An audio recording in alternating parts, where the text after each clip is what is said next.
Hello everyone, welcome to Eureka. आज हम इस वीडियो में कवर करेंगे ब्लास्ट। ब्लास्ट एक बायोइन्फॉर्मेटिक्स का टॉपिक है। तो यहाँ पर हम बायोइन्फॉर्मेटिक्स के जितने भी कंसेप्ट को डील कर रहे हैं और जो ये प्लेलिस्ट क्रिएट की गई है जिसमें आपको डिफरेंट टॉपिक्स मिलेंगे बायोइन्फॉर्मेटिक्स के, ये सभी एग्जाम्स के लिए इम्पोर्टेंट है। अगर आप कॉलेज स्टूडेंट हैं तो भी, और अगर आप लाइफ साइंस के किसी कॉम्पिटेटिव एग्जाम की प्रिपरेशन कर रहे हैं तब भी ये चीजें इंपॉर्टेंट है। क्योंकि कंसेप्ट तो यही रहने वाला है, चेंज होगा आपके क्वेश्चंस, तो क्वेश्चन का पैटर्न चेंज होगा, है ना। डिफरेंट तरह के क्वेश्चंस अलग अलग एग्जाम में आते हैं, बट उन क्वेश्चंस को सॉल्व करने के लिए आपको कंसेप्ट तो पता होना चाहिए। तो हम आज के वीडियो में ब्लास्ट को अच्छे से पढ़ेंगे, समझेंगे क्या होता है, और फिर लास्ट में हम कुछ पीवाईक्यूज भी देखेंगे ताकि हम इस कंसेप्ट को अप्लाई करना भी सीख जाए। ठीक है, तो आई होप कि ये वीडियो से आपको काफी सारी इंफॉर्मेशन मिलने वाली है। हम बहुत ही अच्छे से ब्लास्ट को पढ़ेंगे, तो एंड तक आप सारा कंसेप्ट सारा वीडियो देखिएगा ताकि आपको सभी कंसेप्ट इजीली समझ में आ सके। ठीक है, तो चलो शुरू करते हैं। तो हम पढ़ रहे हैं ब्लास्ट। अब देखिए, कई बार क्या होता है, सिंपल सा क्वेश्चन है कि what is the full form of the blast, ये भी आता है। तो ब्लास्ट का फुल फॉर्म क्या है? Basic local alignment search tool. अब इसके फुल फॉर्म में ही आपको बता दिया गया है लोकल, यानी कि हम लोकल अलाइनमेंट की बात करेंगे। ठीक है, तो देखिए ब्लास्ट क्या होता है। It is a fast and widely used algorithm for comparing a query biological sequence which can be DNA or protein against a database to find regions of local similarity।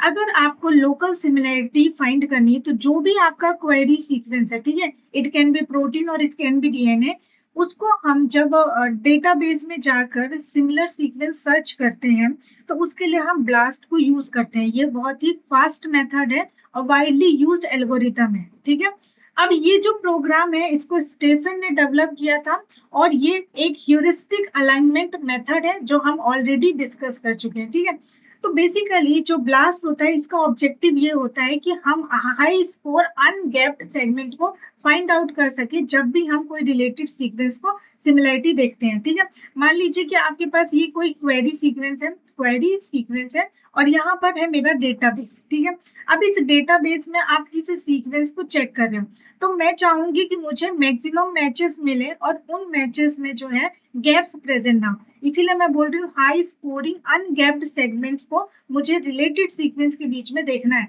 तो वो सब चीजों के लिए मैं ब्लास्ट को यूज करूंगी। अब ब्लास्ट का अदर एप्लीकेशन भी है, जैसे हम ब्लास्ट को क्यों यूज करते हैं। तो देखिए, जब अगर आपको कोई होमोलोगस सीक्वेंस को आइडेंटिफाई करना हो या फिर कोई अननोन सीक्वेंस को एनोटेट करना हो, ठीक है, एनोटेट का मतलब होता है टैग करना हो।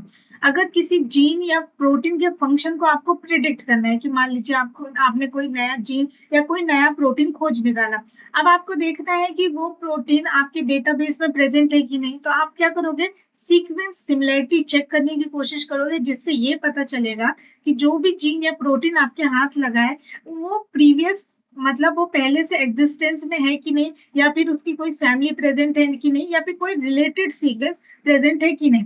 उससे इजी होगा कि उस जीन या प्रोटीन के फंक्शन को भी हम प्रिडिक्ट कर सकें। ठीक है, अगर आप इवोल्यूशनरी रिलेशनशिप को स्टडी करना चाहते हो तो भी तो आपको सीक्वेंस की जरूरत पड़ेगा। जब आप सिमिलैरिटी देखोगे तभी तो आप बता पाओगे कि अगर मान लीजिए कि ये दो हैं, इन दोनों के सीक्वेंस में सिमिलैरिटी है, तो इसका मतलब कहीं ना कहीं ये कॉमन एंसिस्टर से बिलोंग करते होंगे, तभी तो हम इनके बीच में इवोल्यूशनरी रिलेशनशिप की स्टडी कर पाएंगे।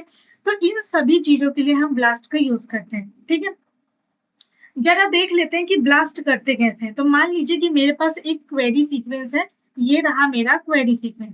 तो अब मैं क्या करूंगी, scan every 3 residue to be used in searching BLAST word database.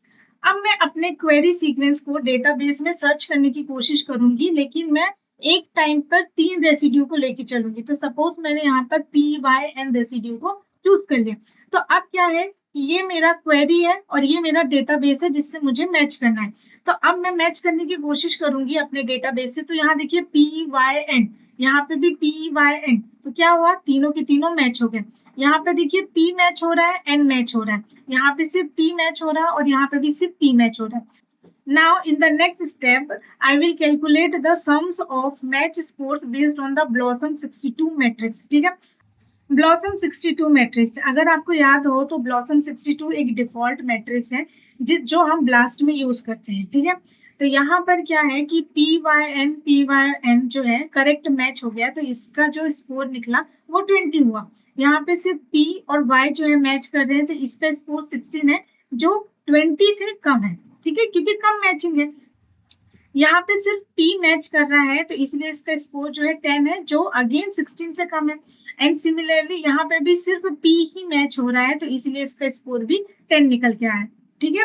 अब नेक्स्ट स्टेप में we will find the database sequence corresponding to the best word match and extend alignment in both direction. अब देखिए पहले तो हम क्या करेंगे, best word match देखेंगे, तो हमारा ये अच्छे से मैच हो गया।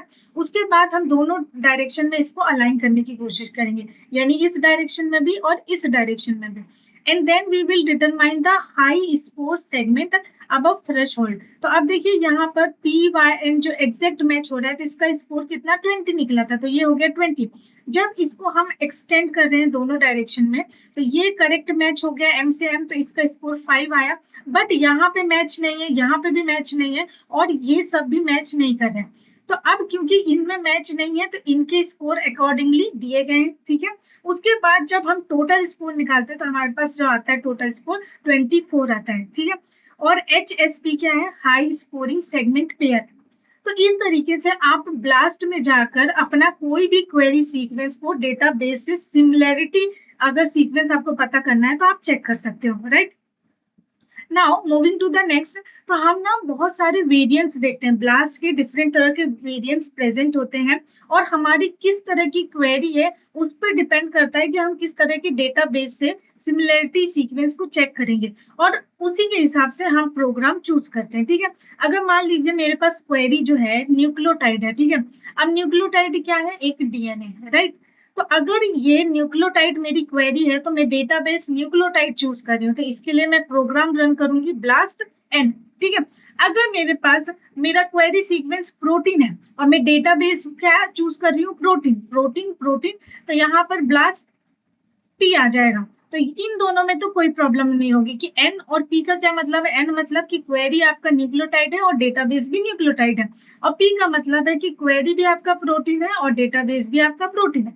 अब यहाँ से कुछ चीजें आपको याद करनी पड़ेंगी कि अगर ब्लास्ट एक्स है, तो इसका मतलब कि जो आपका क्वेरी है वो आपका न्यूक्लियोटाइड सीक्वेंस होगा और डेटाबेस आपका होगा प्रोटीन, ठीक है। इसी तरीके से अगर टी ब्लास्ट एन है, तो इसका मतलब कि क्वेरी सीक्वेंस आपके पास प्रोटीन है और डेटाबेस आप यूज कर रहे हो न्यूक्लियोटाइड का। सिमिलर तरीके से अगर आपके पास ब्लास्ट टी एक्स आता है, ठीक है, टी एक्स आ जाता है, तो इस केस में आपका क्वेरी सीक्वेंस न्यूक्लियोटाइड हो जाएगा और डेटाबेस भी आपका न्यूक्लियोटाइड हो जाएगा। और ये जो वेरिएंट है ये इंपॉर्टेंट है एग्जाम पॉइंट ऑफ व्यू से भी, ठीक है। तो जब भी आप ब्लास्ट एनसीबीआई ब्लास्ट करोगे और उसकी वेबसाइट पे जाके देखोगे, तो आपको इस तरीके से इंटरफेस दिखने वाला है, ठीक है। अब इसी चीज को अगर मैं थोड़ा सा और डिटेल में एक्सप्लेन करूं, तो यहाँ पे देखिए क्या हो रहा है कि ये मेरा प्रोग्राम है कि मैं कौन सा प्रोग्राम रन करूंगी। तो मैंने इनपुट क्या चूज किया, तो यहाँ पर जो मेरा क्वेरी है इसी को मैं बोलूंगी इनपुट, कि मैं क्या इनपुट डाल रही हूँ, मैं क्या चेक करने वाली हूँ, तो उसी को मैं क्वेरी बोलती हूँ, राइट। तो मेरा ये इनपुट रहा। अब मैं किस तरह का क्वेरी सर्च लेके जाती हूँ और कौन सा डेटाबेस यूज करने वाली हूँ, ठीक है। इस तरीके से यहाँ पे डिजाइन किया है। तो मान लीजिए कि अगर मेरा इनपुट डीएनए और डेटाबेस भी मेरा डीएनए, तो मैं प्रोग्राम रन करूंगी ब्लास्ट एन, कोई दिक्कत नहीं है। अगर मेरा इनपुट प्रोटीन है और डेटाबेस भी प्रोटीन है, तो मैं ब्लास्ट पी रन करूंगी, ठीक है, कोई दिक्कत नहीं, इन दोनों में तो कोई भी दिक्कत नहीं। नेक्स्ट आता है आपका ब्लास्ट एक्स। अगर ब्लास्ट एक्स मेरा प्रोग्राम है, इसका मतलब कि मेरा इनपुट डीएनए होने वाला है और डेटाबेस में प्रोटीन यूज करूंगी। बट यहाँ पे जो 6 है, इसका मतलब होता है ट्रांसलेटेड फ्रेंच। अगर मान लीजिए सपोज करिए कि मेरे पास एक ये सीक्वेंस प्रेजेंट है, ठीक है, तो यहाँ पर सी, ठीक है, एक हो गया। नेक्स्ट है जी, यानी जी, फिर उसके बाद इस वाली को पेयर करेंगे तो जी, यानी जी। नेक्स्ट क्या है, इस तरीके से कितने नंबर ऑफ वेज हो सकते हैं, उसी को हमने यहाँ पे बोला है ये डिफरेंट वेज बताते हैं कि डीएनए सीक्वेंस ट्रांसलेट हो सकते हैं प्रोटीन सीक्वेंसेस में, और इसीलिए इसको ट्रांसलेटेड फ्रेम्स कहा जाता है। ठीक है, तो यहाँ पे ये जो 6 है, इसका मतलब 6 ट्रांसलेटेड फ्रेम्स हमें लगेंगे। सिमिलरली अगर यहाँ पे टी ब्लास्ट टी एन आ रहा है, तो इसका मतलब कि प्रोटीन मेरा इनपुट है और डेटाबेस मेरा डीएनए है, एंड अगेन 6 ट्रांसलेटेड फ्रेम्स यहाँ पर यूज होंगे। नेक्स्ट है आपका टी ब्लास्ट एक्स। एक्स है, इसका मतलब कि डीएनए, डीएनए मतलब क्या है आपका न्यूक्लियोटाइड, डीएनए मतलब न्यूक्लियोटाइड। ठीक है, तो यहाँ पर न्यूक्लियोटाइड भी लिख सकते हैं आप। तो न्यूक्लियोटाइड से अगेन न्यूक्लियोटाइड डेटाबेस है, तो यहाँ पर 36 ट्रांसलेटेड फ्रेम्स लग रहे हैं अगर आप दोनों साइड से काउंट करते हो।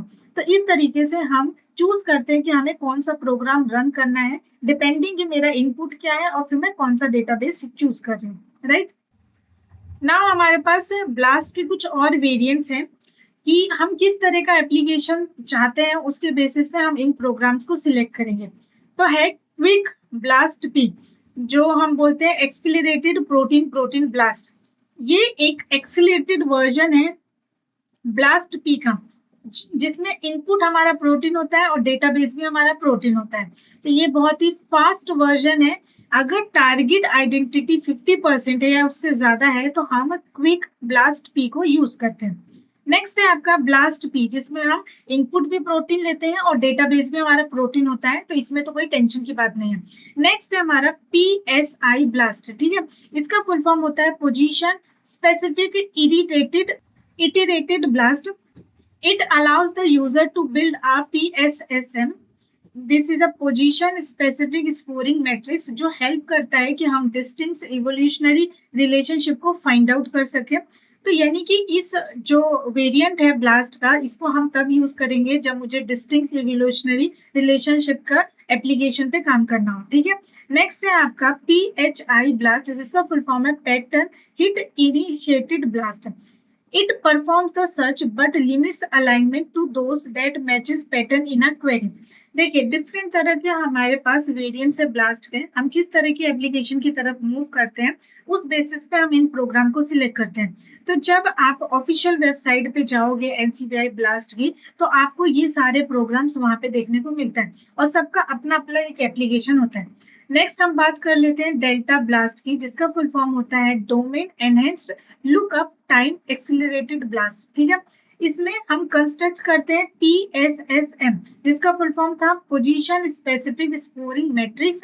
एंड ये हम तब कंस्ट्रक्ट करेंगे जब हमारे पास कंजर्व डोमेन डेटाबेस के रिजल्ट अवेलेबल होंगे। ठीक है, तो इस तरीके से ये सारे वेरिएंट्स को हम देखते हैं। नेक्स्ट अगर हम बात करें कि स्टैटिस्टिकल सिग्निफिकेंस की, तो देखिए हम जब ब्लास्ट की बात करते हैं तो वहां पे एक इंपॉर्टेंट सिग्निफिकेंस यानी कि ई वैल्यू को देखा जाता है, जिसका फुल फॉर्म होता है एक्सपेक्टेशन वैल्यू। ये बहुत ही इंपॉर्टेंट है, इसलिए इसको आराम से और अच्छे से समझिए। तो ई वैल्यू क्या होती है? ई वैल्यू हमें बताती है कि जो हमारे पास अलाइनमेंट आया है वो कहीं रैंडम चांस से तो नहीं आया।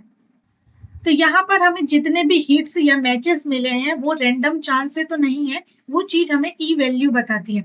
तो यहाँ पर हमारे पास जो अलाइनमेंट का रिजल्ट निकल के आता है, मतलब मान लीजिए ये जो आया है आपके पास क्वेरी सीक्वेंस है, आपने इसको डेटाबेस में चेक किया और उसके बाद आपको रिजल्ट मिला। ठीक है, तो ये जो रिजल्ट आया है, ये रिजल्ट जो है अलाइनमेंट के बाद आपके पास रिजल्ट निकल के आया है, कहीं ये रैंडम चांस तो नहीं है कि मान लीजिए जो आपको मैचेस मिले हैं वो एकदम ट्रू ना हो, कुछ मिसमैचेस भी हो और रेंडमली आपको रिजल्ट मिल गया। तो ये चीज रैंडम चांस यानी नंबर ऑफ हिट्स अगर रैंडम चांसेस की वजह से आए हैं तो उसको हम ई वैल्यू में पता कर सकते हैं। ठीक है, अब ई वैल्यू को डिटरमाइन करने का एक फॉर्मूला होता है, जो ये रहा formula E equal to M into N into P। अब M का मतलब होता है कि नंबर ऑफ रेसिड्यू जो आपके डेटाबेस में प्रेजेंट है। ठीक है, और N मतलब होता है कि नंबर ऑफ रेसिड्यू जो आपके क्वेरी सीक्वेंस में प्रेजेंट है, और P जो है आपको प्रोबेबिलिटी बताता है कि कहीं कोई अलाइनमेंट का जो रिजल्ट निकल के आया है वो रैंडम चांस की वजह से तो नहीं मिल रहा है। ठीक है, तो ये जो है ये P वैल्यू का एप्लीकेशन है। तो यहाँ पर क्या है कि जो है P वैल्यू आपको इंफॉर्मेशन प्रोवाइड करता है about the likelihood that a given sequence matches is purely by chance, कि कहीं जो आपके पास मैचेस निकल के आ रहे हैं सीक्वेंस के, वो बाय चांस रैंडम तरीके से तो नहीं आ रहे हैं। तो इसका मतलब कि जितना ज्यादा ई वैल्यू होगा उतना ज्यादा आपका जो अलाइनमेंट का रिजल्ट है वो रैंडम चांस से बनेगा। यानी कि अगर आपको सिग्निफिकेंट वैल्यू चाहिए कि अगर यहाँ पे जो मैचेस बने हैं और उसका रिजल्ट एकदम सही है, पॉजिटिवली है, तो ई वैल्यू जो है वो कम होनी चाहिए। और अगर ई वैल्यू ज्यादा है, इसका मतलब कि आपके पास जो रिजल्ट आया है वो रैंडम चांस से आया है, जिसमें गलत होने की भी चांसेस हैं। ठीक है, तो यही ये चीज बता रहा है कि अगर आपको सिग्निफिकेंट मैच चाहिए तो इसका मतलब ये है कि ई वैल्यू आपके पास लोअर होना चाहिए। इसका मतलब क्या है कि ई वैल्यू अगर आपकी कम है तब जो है आपके पास सिग्निफिकेंट मैच आता है। सिग्निफिकेंट मैच सिग्निफिकेंट मैच आपका अच्छा खासा होगा, ज्यादा होगा जब ई वैल्यू कम होगी, यानी इन दोनों के बीच इनवर्सली प्रोपोर्शनल का रिलेशन होता है। ठीक है, आई होप कि ई वैल्यू का कंसेप्ट आपको समझ में आया। अब ये जो ई वैल्यू है ना, ये डिपेंड करते हैं कुछ फैक्टर्स पे, जैसे कि क्वेरी लेंथ क्या है। जो भी हम क्वेरी लेंथ पूछ रहे हैं, जो भी हम क्वेरी देखना चाहते हैं अगेंस्ट द डेटाबेस, उसका लेंथ क्या है। ठीक है, जो हमारा नंबर ऑफ सीक्वेंस, जो हमने डेटाबेस को चूज किया है उसमें कितने नंबर ऑफ सीक्वेंस प्रेजेंट है, यानी कि उस डेटाबेस का साइज क्या है, और जो आपके पास अलाइनमेंट स्कोर आ रहा है वो, इन सभी चीजों पे हमारी ई वैल्यू जो है डिपेंड करती है। तो अगर ई वैल्यू कम है, इसका मतलब आपके पास सिग्निफिकेंट मैच आ रहे हैं, इसका मतलब कि जो आपके पास रिजल्ट आया है जब हम दो सीक्वेंस को अलाइन करते हैं और जो रिजल्ट आया है वो एकदम ट्रू है, तो ई वैल्यू क्या हो जाएगी, बहुत ही कम हो जाएगी, यानी कि आपको सिग्निफिकेंट मैच मिल रहा है। लेकिन अगर ई वैल्यू ज्यादा हुआ तो इसका मतलब कि यहाँ पे चांसेस ज्यादा है, यानी रेंडमनेस चांसेस ज्यादा है। यहाँ पे हम बोल रहे हैं ना बाय चांस, तो रैंडम चांसेस हाई होंगे जब आपकी ई वैल्यू भी हाई होगी। ठीक है, तो यहाँ पर अब देखिए कि जब भी ई वैल्यू जो है जीरो के पास में होगी, क्लोज टू जीरो, जो भी चीज जीरो के पास में होती है वो कम होती है, और हम चाहते हैं कि ई वैल्यू कम हो, क्योंकि ई वैल्यू अगर कम होगी तभी आपके पास सिग्निफिकेंट मैच निकल के आएगा। और सिग्निफिकेंट मैच का मतलब ये है कि जो मैचेस के बाद आपका अलाइनमेंट रिजल्ट बन रहा है वो रिजल्ट एकदम सही है, यानी कि पूरा ट्रू सही की तरफ है। ठीक है, वहां पर कोई भी रैंडम चांसेस की वजह से कोई भी मिसमैच जो है, मिसमैच भी है और फिर भी आपको रिजल्ट दे रहे हैं, ऐसा नहीं होना चाहिए। ठीक है, तो ये हो गया आपका ई वैल्यू के रिगार्डिंग। अब इसी तरीके से एक दूसरा सिग्निफिकेंस होता है जिसको मैं बिट स्कोर बोलती हूँ। अब बिट स्कोर क्या होता है, एक ये दूसरा सिग्निफिकेंट है जो ई वैल्यू के अलावा हम ब्लास्ट में पढ़ते हैं। ठीक है, अब इसका जो मतलब होता है क्या है कि bit score measures sequence similarity. Bit score भी आपका सीक्वेंस सिमिलरिटी को ही पता करने में हेल्प करता है, लेकिन ये इंडिपेंडेंट होता है क्वेरी सीक्वेंस लेंथ और डेटाबेस के साइज से। अभी हमने क्या देखा कि जो हमारा ई वैल्यू है वो डिपेंड करता है कि सीक्वेंस की लेंथ क्या है, क्वेरी सीक्वेंस की लेंथ क्या है, और डेटाबेस की साइज, दोनों फैक्टर पे डिपेंड करता है। लेकिन जो हमारा बिट स्कोर है वो इन दोनों फैक्टर पे डिपेंड ही नहीं करता है, और ये इन दोनों के बीच में मेजर डिफरेंस है, and is normalized based on the raw pairwise alignment score. आपका जो भी ये दो सीक्वेंस को मैच करने के बाद पेयर वाइज अलाइनमेंट स्कोर जो आ रहा है उसका नॉर्मलाइज करके हम बिट स्कोर को पता करते हैं। तो ये कहने का मतलब ये है कि अगर आपके पास बिट स्कोर का नंबर ज्यादा है, बिट स्कोर ज्यादा आ रहा है, तो सिग्निफिकेंट मैच भी आपका ज्यादा है। और जबकि ई वैल्यू से क्या हो रहा था, उल्टा है। अब यहाँ पे क्या बोला मैंने कि जो हमारा बिट स्कोर है, अगर मैं बिट स्कोर को बढ़ा देती हूँ, अगर मेरा बिट स्कोर हाई आ रहा है तो इसका मतलब कि मेरे पास सिग्निफिकेंट मैच निकल के आ रहा है, सिग्निफिकेंट मैच भी आ रहा है। तो इसका मतलब कि bit score is directly proportional to the significant match, और जबकि ई वैल्यू में उल्टा था, ई वैल्यू में जब ई वैल्यू कम होगी तब मुझे सिग्निफिकेंट मैच मिलेगा। ठीक है, तो यहाँ पे मैं अगेन लिख देती हूँ कि हमारे पास क्या है, ई वैल्यू जो है वो कम होनी चाहिए और तब जाके मुझे सिग्निफिकेंट मैच मिलता है।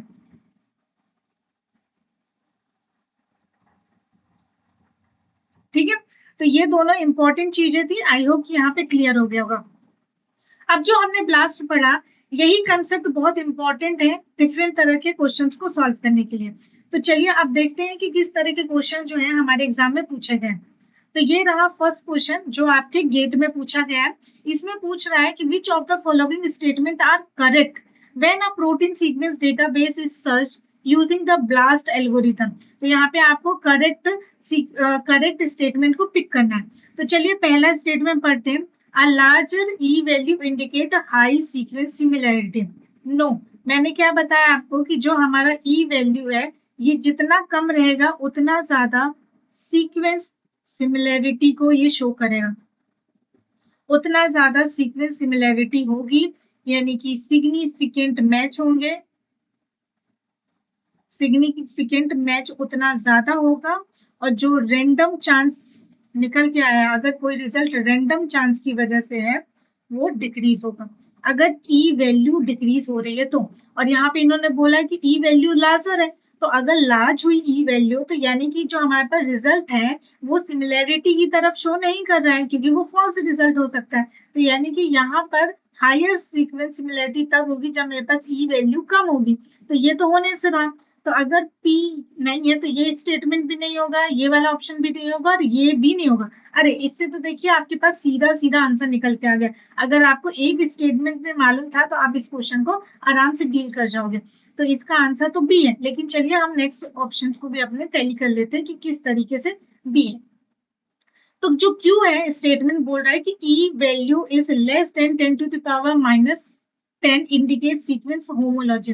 देखिए ये जो 10 टू द पावर माइनस 10 है, अब जब भी कोई वैल्यू एक पावर में होती है और माइनस में, तो इसका मतलब वो बहुत ही ज्यादा कम वैल्यू है। और हम तो यही चाहते हैं ना कि ई वैल्यू जो है वो बहुत ज्यादा कम होगा, तभी वो सीक्वेंस की होमोलॉजी या सीक्वेंस सिमिलरिटी की तरफ या सिग्निफिकेंट मैच को बताएगा।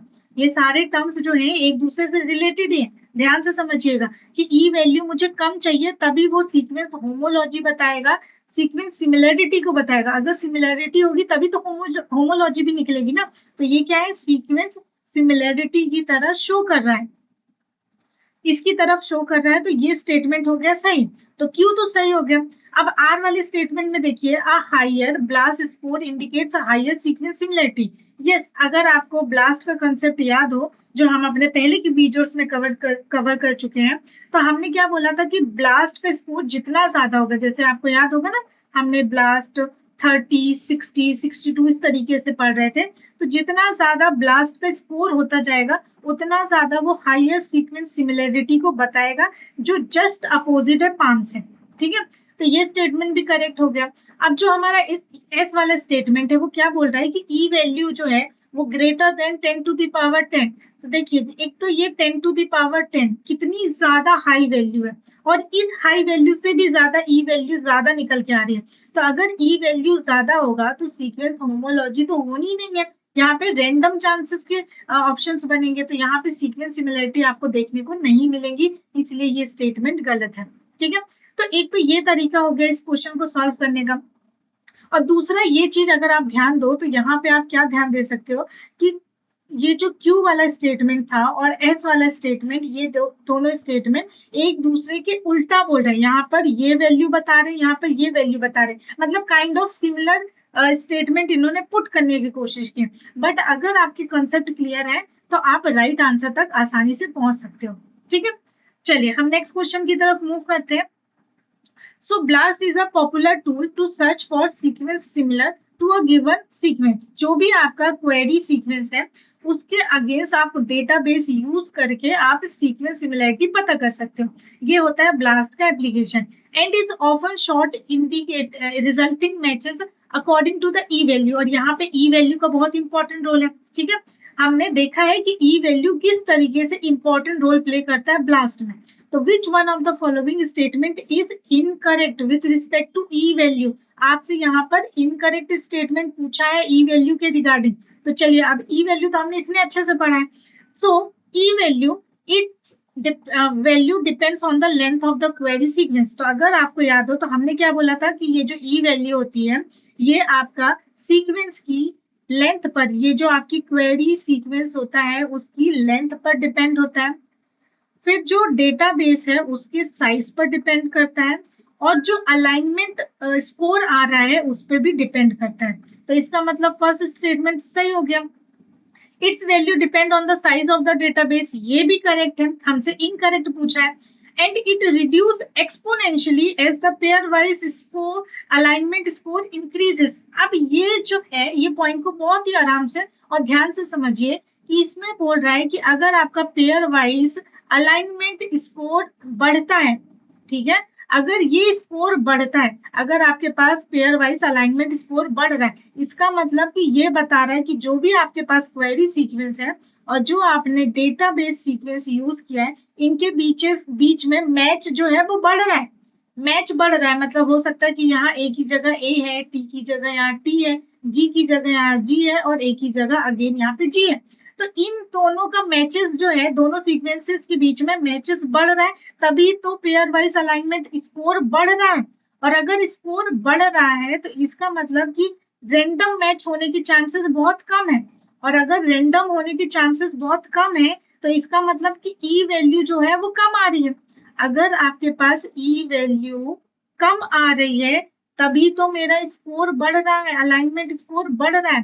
तो यहाँ पर यही तो बोला है कि रिड्यूस एक्सपोनेंशियली, जैसे जैसे अलाइनमेंट स्कोर बढ़ेगा यानी मैचेस बढ़ेंगे तो ई वैल्यू कम होगी। और ई वैल्यू क्यों कम होगी? क्योंकि ये तो आपके रैंडम चांसेस को बताती है कि ऐसे ही एवरी मतलब तुक्के से जो है मैचेस मिल गए। पर यहाँ पे जब हम स्कोर कैलकुलेट कर रहे हैं तो कोई भी चीज हमें तुक्के से तो मिल ही नहीं है। तो यहाँ पे स्कोर का बढ़ना बता रहा है कि यहाँ पर मैचेस जो है वो रैंडम नहीं है, रैंडम मैचेस बिल्कुल नहीं है। और क्योंकि रैंडम मैचेस नहीं है इसलिए ई वैल्यू डिक्रीज हो रही है, तभी बोला है कि रिड्यूस हो रही है एक्सपोनेंशियली जैसे जैसे स्कोर बढ़ रहा है। तो यहाँ पे जो हमने 3 फैक्टर्स पढ़े थे ना कि इस पे डिपेंड करती है ई वैल्यू, पर ये नहीं बोला है कि इनके बढ़ने से ही आपका ई वैल्यू भी बढ़ेगा। तो यहाँ पर क्या है कि अगर स्कोर बढ़ता है तो ई वैल्यू जो है वो कम होती है, ठीक है। तो ये स्टेटमेंट बोल रहा है और ये स्टेटमेंट की बात एकदम सही है। नेक्स्ट है if the E value approaches zero, अगर ई वैल्यू जो है आपकी जीरो की तरफ जाती है, ध्यान से इस स्टेटमेंट को पढ़िए, बहुत ही इंपॉर्टेंट है। तो जो प्रोबेबिलिटी होगी alignment occur by chance is greater, अगर बताइए कि ई वैल्यू जो है अगर वो जीरो की तरफ जा रही है तो इसका मतलब ये है कि यहाँ पे जो रैंडम चांसेस है वो डिक्रीज हो रहा है। अगर आपको याद हो तो यहाँ पर देखिए मैंने क्या बोला था कि अगर ई वैल्यू आपकी जीरो की तरफ जा रही है तो इसका मतलब आपको ज्यादा सिग्निफिकेंट मैच मिल रहा है। और सिग्निफिकेंट मैच का मिलने का मतलब है कि ई वैल्यू जो है वो कैसी है, डिक्रीज हो रही है। तो यहाँ पे जो आपका स्टेटमेंट है उसमें क्या बोल रहा है कि ई वैल्यू अगर जीरो की तरफ जा रही है तो यहाँ पे रैंडम चांसेस जो है वो बढ़ रहा है। यानी रैंडम चांसेस बढ़ने का मतलब है कि ई वैल्यू जो है वो बढ़ रहा है। बट यहाँ पर ई वैल्यू कैसे बढ़ेगा, अगर जीरो की तरफ है तो ई वैल्यू को कम होना चाहिए। तो जो ये स्टेटमेंट है उल्टा दिया गया है, इसीलिए ये स्टेटमेंट गलत है और हमें इनकरेक्ट फाइंड करना था। तो इस पर्टिकुलर क्वेश्चन के लिए हमारा जो राइट स्टेटमेंट है वो ऑप्शन नंबर 4। तो इसका आंसर क्या निकल के आया आपके पास, ऑप्शन नंबर 4, राइट। चलिए अब नेक्स्ट क्वेश्चन सॉल्व करते हैं। तो ये क्वेश्चन आपका डीबीटी में पूछा गया है और इसमें क्या है, आपको ग्रुप 1 और ग्रुप 2 दिया है। ग्रुप 1 में प्रोग्राम है एंड ये प्रोग्राम किस लिए हम यूज करते हैं, हमें ग्रुप 2 से फाइंड आउट करना है, ठीक है। तो अब यहाँ पर हम देखें तो यहाँ पे टी ब्लास्ट एन है। तो जब ये वाला प्रोग्राम होता है तो हम यहाँ पे जो इनपुट होता है, अब इसी इनपुट को मैं क्वेरी सीक्वेंस भी बोलती हूँ और ये रहा मेरा डेटाबेस। तो जब ब्लास्ट एन है और टी ब्लास्ट एन है, इसका मतलब कि आपके पास जो इनपुट है वो क्या आएगा, यहाँ पर जरा ध्यान दीजिए। तो हमने क्या पढ़ा था कि जब भी मेरे पास टी ब्लास्ट एन है तो मेरे पास जो क्वेरी है, इनपुट है, वो प्रोटीन होगी और डेटाबेस मेरा प्रोटीन होगा, ठीक है। ये चीज हमने देखी है। तो अब यहाँ पर देखिए कि यहाँ पर मेरा ये प्रोटीन है और ये रहा मेरा डेटाबेस जो न्यूक्लियोटाइड या फिर डीएनए को बता रहा है। तो बस आप फाइंड कर लीजिए। तो यहाँ पर क्या आएगा कि a nucleotide sequence is to be used as a query sequence. देखिए स्टेटमेंट बहुत अच्छे से आपको पढ़ना है, स्टेटमेंट बहुत ही ज्यादा ध्यान से आपको पिकअप करना है, तभी आप राइट आंसर तक पहुंच पाओगे, ठीक है। तो हम पहले ग्रुप 2 में पढ़ लेते हैं कि क्या बोल रहा है कि एक न्यूक्लियोटाइड सीक्वेंस है जिसको हम एज अ क्वेरी यूज कर रहे हैं। तो यहाँ पर एज अ क्वेरी जो है आपका न्यूक्लियोटाइड सीक्वेंस यूज हो रहा है to search for similar protein against a nucleotide database. और यहाँ पर हम जो डेटाबेस यूज कर रहे हैं वो कौन सा है, अगेन आपका न्यूक्लियोटाइड है। तो जब क्वेरी भी आपका न्यूक्लियोटाइड है और डेटाबेस भी हम न्यूक्लियोटाइड यूज कर रहे हैं, तो उस टाइम पे जो हमारा प्रोग्राम होता है वो क्या होता है, तो इस टाइम पे जो हम प्रोग्राम रन करते हैं वो प्रोग्राम होता है हमारा टी ब्लास्ट एक्स। ठीक है, तो ये जो P है वो तो आपका सेकंड से मैच हो गया। ठीक है, अब जैसे ही P सेकंड से मैच हुआ तो ये और ये ऑप्शन है, यानी ये दोनों ऑप्शन एलिमिनेट हो गए। फिर नेक्स्ट है हमारे पास कि a nucleotide sequence to be used as a query, यानी अगेन आपका क्वेरी के लिए हम क्या कर रहे हैं, न्यूक्लियोटाइड सीक्वेंस को ही यूज कर रहे हैं to search against protein database, और यहाँ पर हमने डेटाबेस को प्रोटीन चूज किया है। तो अब जब आप प्रोटीन चूज करते हो तो इस टाइम पे जो हम प्रोग्राम को रन करते हैं वो प्रोग्राम हमारा होता है ब्लास्ट एक्स। तो यानी कि जो क्यू है वो आपका थर्ड से मैच हो गया, तो यहाँ पे क्यू थर्ड से मैच हो गया, तो इसलिए आपका जो राइट आंसर है वो फर्स्ट ऑप्शन है। ठीक है, अब इसी चीज को थोड़ा सा ध्यान दीजिए, कैसे आप ध्यान देंगे मैं आपको दिखा देती हूँ कि हमने इसको कहाँ पढ़ा था। देखिए, यहाँ से आप चाहो तो मैच कर सकते हो, और इसीलिए मैंने बोला है कि ये जो टेबल है बहुत ही इंपॉर्टेंट टेबल है, इसको आपको बहुत ही अच्छे से लर्न करना है। ठीक है, एक बार आप ध्यान दोगे तो आपको आसानी से याद हो जाएगा, कुछ बड़ी बात नहीं। So this is all about blast. हमने कंसेप्ट गेन किया और फिर इसको अप्लाई करके भी देखा, और इसी तरीके से आपके डिफरेंट एग्जाम्स में क्वेश्चन पूछे जाते हैं। तो आई होप कि ये वीडियो आपको पूरा समझ में आया हो। अगर कोई डाउट रहता है तो आप पूछ सकते हो। इसको प्रैक्टिस करिए, लर्न करिए, समझिए, ताकि आपको ये अच्छे से क्लियर हो सके और आपके दिमाग में एकदम से बैठ जाए। ठीक है, so thank you so much for watching this video. मैं मिलती हूँ आपसे नेक्स्ट वीडियो में एक नए कंसेप्ट के साथ। सो बाय बाय एवरीवन।